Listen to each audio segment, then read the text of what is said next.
আমার সেই গল্পটা এখনো শেষ হয়নি। শোনো, পাহাড়টা আগেই বলেছি ভালোবেসেছিল মেঘকে, আর মেঘ কিভাবে শুকনো খটখটে পাহাড়টাকে বানিয়ে তুলেছিল ২৬ বছরের ছোকরা। সে তো আগেই শুনেছ। সেদিন ছিল পাহাড়টার জন্মদিন। পাহাড় মেঘকে বললে, আজ তুমি লাল শাড়ি পরে আসবে। মেঘ পাহাড়কে বললে, আজ তোমাকে স্নান করিয়ে দেব চন্দন জলে।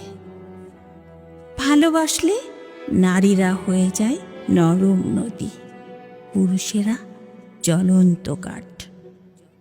সেইভাবেই মেঘ ছিল পাহাড়ের আলিঙ্গনের আগুনে, পাহাড় ছিল মেঘের ঢেউ জলে।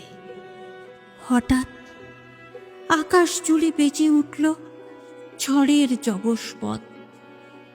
ছাকড়া চুল উড়িয়ে ছিনতাইয়ের ভঙ্গিতে ছুটে এলো এক ঝাঁক হাওয়া।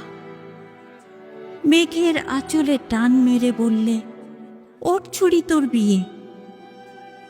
এখনো শেষ হয়নি গল্পটা। বজ্রের সঙ্গে মেঘের বিয়েটা হয়ে গেল ঠিকই, কিন্তু পাহাড়কে সে কোনো দিন ভুলতে পারল না। বিশ্বাস না হয়তো চিরে দেখতে পারো। পাহাড়টার হাড় পাঁজর ভেতরে থই থই করছে শত ঝর্ণার জল।